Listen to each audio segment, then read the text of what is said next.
y a des courses qu'on regarde et il y a des courses qu'on n'oublie jamais. Le Nürburgring Nordschleife, 21 km d'asphalte, de forêt et de virages. Plus de 150 changements de direction, des dénivelés qui avalent les voitures, une piste que Jackie Stewart a lui-même surnommée d'enfer vert. Et cette année, Max y est aligné. Non pas comme spectateur, ni comme curiosité médiatique, mais bel et bien comme pilote, comme un concurrent sérieux. Il est clairement venu pour gagner. Et pendant 21 heures, il était en train de le faire.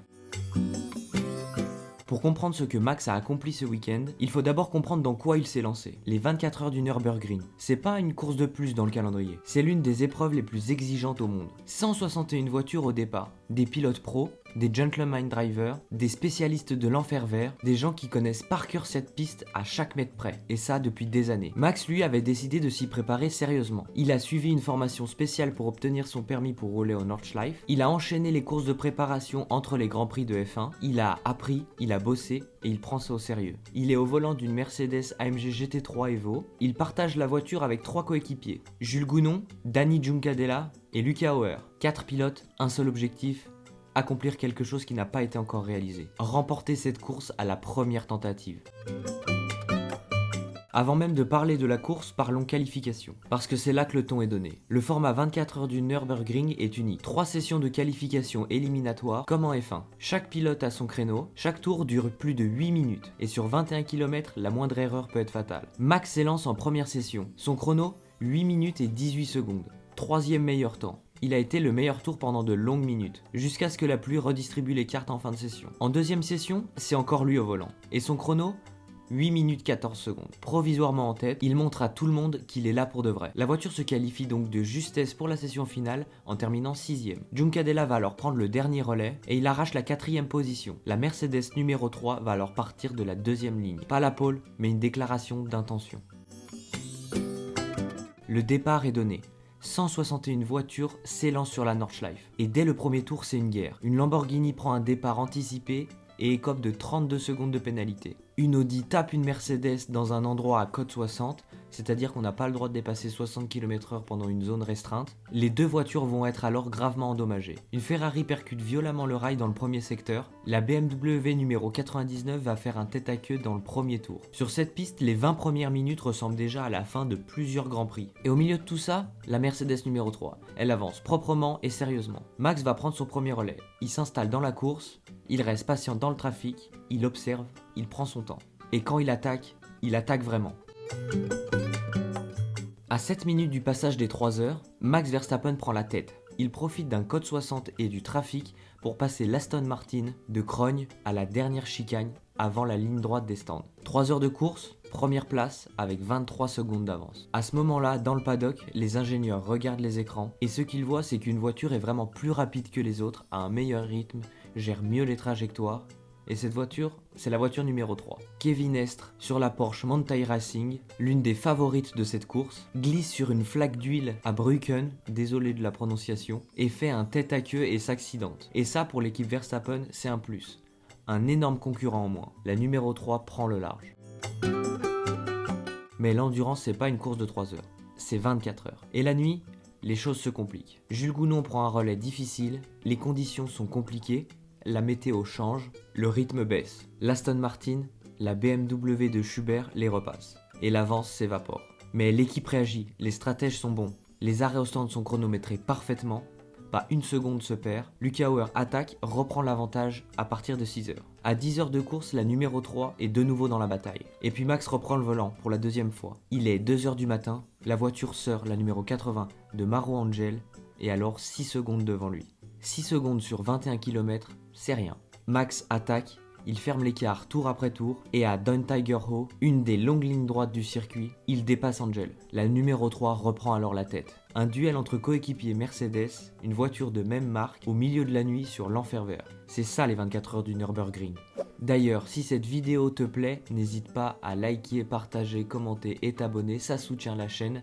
C'est pas beaucoup pour vous et ça en fait énormément pour moi, donc je vous remercie de le faire.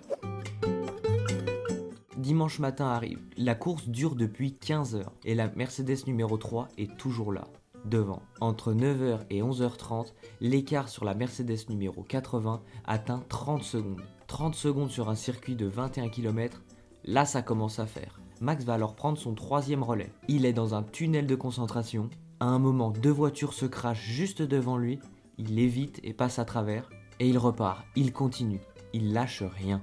À l'issue de son relais, la voiture numéro 3 mène toujours. Il descend de la voiture et dit simplement « C'était très bien ».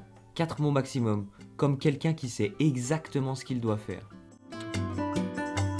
Il reste 3 heures à courir, 3 heures sur 24, la victoire est là, tangible, réelle, et c'est là que ça va tout s'arrêter. Juncadella est au volant, un voyant ABS s'allume, il croit pouvoir gérer alors il continue. Mais 2 tours plus tard, des bruits, des vibrations commencent à apparaître. Quelque chose claque à l'arrière de la voiture.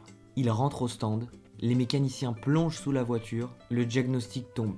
Impitoyable. L'arbre de transmission arrière droit est cassé. Et en cassant, il a endommagé le support de roue et les pièces périphériques de l'essieu. Ce n'est plus une réparation rapide.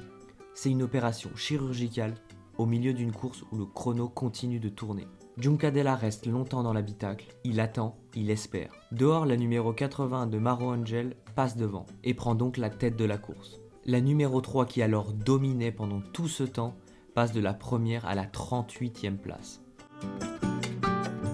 À ce moment-là, certaines équipes auraient abandonné, rentré la voiture, tiré un trait. Mais pas Verstappen Racing. Les mécaniciens bossent, ils changent la pièce, ils réparent ce qu'ils peuvent réparer et ils remettent la voiture en piste. Pas pour les points ni pour le classement, mais pour terminer, pour aller au bout. La Mercedes numéro 3 va alors faire un dernier tour sur le circuit de 21 km. Ce tour ne compte pour rien au classement car vous l'aurez compris, ils se sont fait doubler par tout le monde, mais il dit beaucoup sur ce que représente cette équipe. On ne laisse pas une voiture à l'abandon, on finit ce qu'on a commencé. Et ce dernier tour sur l'enfer vert avec une voiture réparée à la dernière minute, c'est peut-être le tour le plus représentatif du week-end entier pour eux. Alors oui, la victoire est partie pour la Mercedes numéro 80, Maro Angel, Maxime Martin, Fabian Schiller et Lucas Stolz. Mercedes gagne les 24 heures du Nürburgring pour la première fois depuis plus de 10 ans. Mais voilà ce qu'on sait aussi. Sans cet arbre de transmission cassé à 3 heures de la fin, la Mercedes numéro 3 aurait probablement remporté la course. Ça n'exclut pas les erreurs de conduite qui peuvent arriver, les spins, etc. Mais si tout se passait bien, je pense qu'ils auraient pu la remporter. Le rythme était là, la stratégie était là, l'avance de plus de 30 secondes était là, Max et ses coéquipiers contrôlaient la course. Ce n'est pas une défaite, c'est une injustice mécanique. Et il y a une vraie différence. Après la course, Max a dit qu'il voulait revenir. Pas pour l'ego, pour laver l'affront. Et parce que ce genre de course lui plaît réellement. Les défis, les coéquipiers et surtout les 21 km de l'enfer vert. Et ça, c'est ce qu'on voulait depuis le début de ce projet. Un mec qui aime vraiment ce qu'il fait, pas pour les caméras ni pour l'image, mais juste pour la course parce qu'il aime ça. Ce week-end au Nürburgring, il a gagné quelque chose que personne ne peut lui retirer. La reconnaissance des pilotes, des équipes, le respect de ceux qui connaissent ce circuit mieux que personne. Et nous, téléspectateurs, on a vu quelque chose de dingue. Un champion qui se remet à zéro, qui apprend, qui s'adapte et surtout qui donne tout ce qu'il a. Et c'est ça la beauté de ce projet. Mais je pense qu'on n'est qu'au début. Donc voilà, j'espère que cette vidéo sur le projet de Max Verstappen aux 24 heures du Nürburgring vous aura plu. Si c'est le cas, n'hésite pas à liker, à commenter et à partager. Ça fait super plaisir, ça me soutient, ça fait évoluer la chaîne. Je vous en remercie. On se dit à bientôt pour une nouvelle vidéo. C'était Hugo de l'Undercut. Ciao!